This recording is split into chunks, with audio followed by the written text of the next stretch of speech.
Jensen.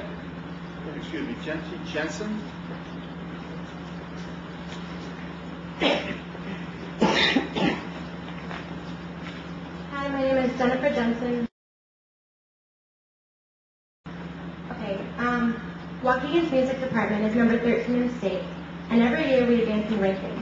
Let's face it, our school has a pretty bad reputation, and after we go to competition and rank level 1, which is the highest rank, others begin to look at us in a more positive way. Our music department is what makes the high school very successful. I understand that a pianist has been hired, but the teacher we had did more than just play the piano. She was a certified teacher who worked on grades and assisted students when necessary. We feel that she should be put back in the teaching position, and a new teacher should be found for the elementary level. After all, the music department at the high school is made up of 3 orchestras, 5 choirs, and 3 bands. This means that over 400 students are dependent on her in some way. Classes are only 46 minutes long, and during this time we need to learn music for concerts and contests.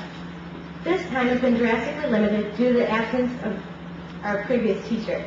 With the amount of students in class, 5 minutes are taken for attendance, and over 5 to 10 minutes are taken to hand out music and discuss tests.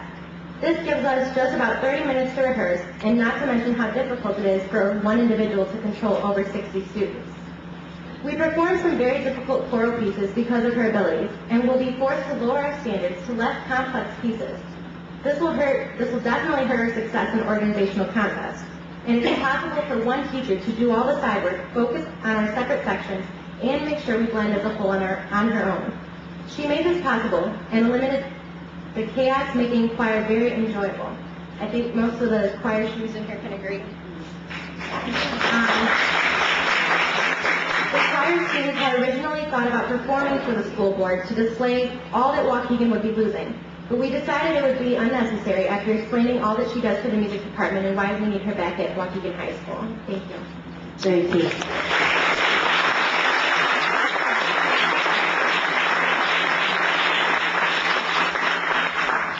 Bradford.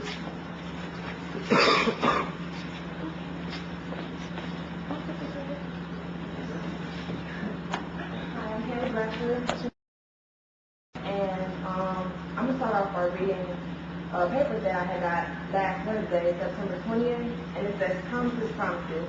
How is it that every time Waukegan Palms did something promised to them, it never happened? The dance studio was promised to the girls 3 years ago, and here it is. The dance studio will be used for pregnant girls with kids. It is not fair that the Palms don't have a place to practice. They get pushed from gym to gym so that you can use this room, and then they have to go practice in the hallway, and it has happened before. It is not fair to the girls or the parents paying a $50 sports fee, and they have no place to practice. Where are we paying our money for every year? I was told that our dance studio that was promised to us for a very long time was given away. I didn't know that anybody had that power to give something away that was already ours. My sophomore year, we practiced in hallways, over and over again, because it was the boys' basketball team. They do a pass right over us, but then it was badminton, volleyball. We were stuck in the hallway at the Nice Rec Center. During fall season, this year, we saw soccer in the gym. So we were in the wrestling room practicing. Is that right? I believe that is not right.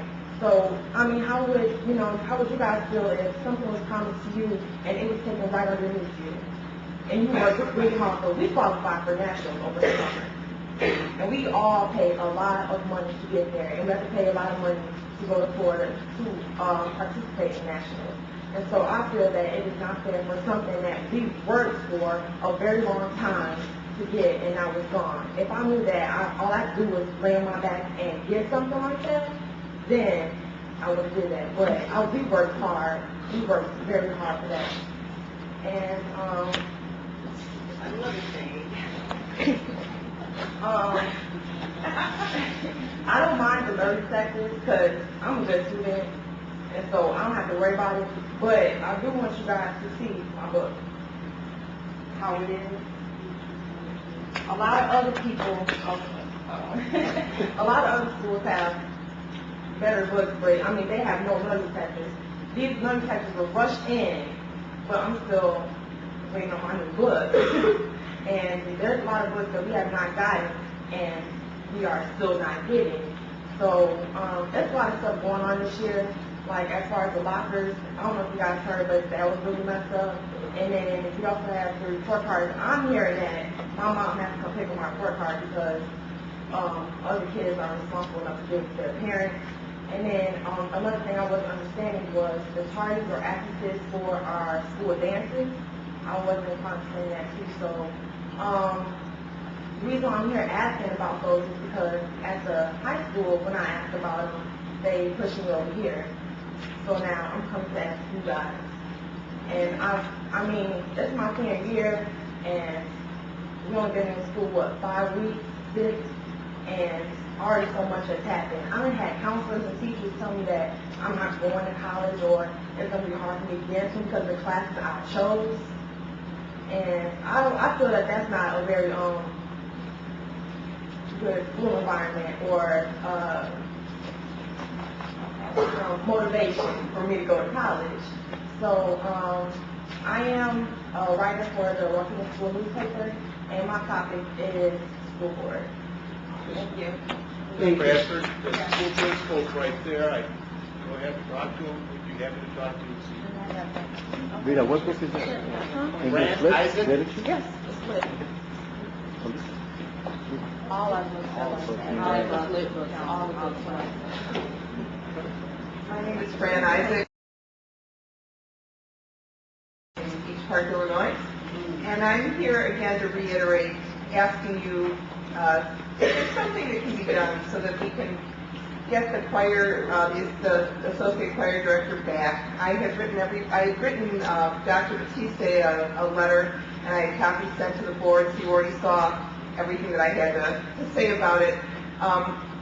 When I hear students, like I just heard, students that are motivated, are trying to do their best and excel in school, I think it's a shame if we let them down. I know it's very important for us to try and bring up the kids that aren't meeting standards, but we've got kids that are meeting standards. They're working very, very hard. They spend so much of their time at school, just with so much spirit, and it's a shame to beat it down. And again, the choir, I have, unfortunately, well, it's actually been fortunate.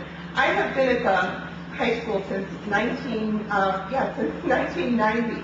Okay, my first child graduated in '94. I have been at that building ever since, and I have been at the choir since then. And the choir has just been amazing since as it's been improving the last few years. I hate to see that go backwards. The kids actually are joining choir not to get out of study hall now. They're in choir because they want to sing, which is really cool.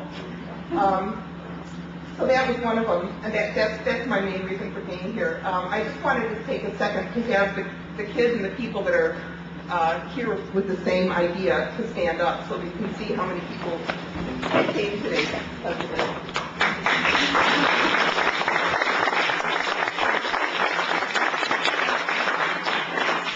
And just another little tiny thing. That girl from the Palms that brought up her book, I don't know who picks these books, but why you pick a book that you have to use for 2 years in school that weighs 400 pounds and have kids get scoliosis about it, I don't know. I mean, when I was in high school, we each had to get our individual little books, and we could read them on the bus. You can't read that thing on the bus. But that's a side issue, but thank you. Thank you.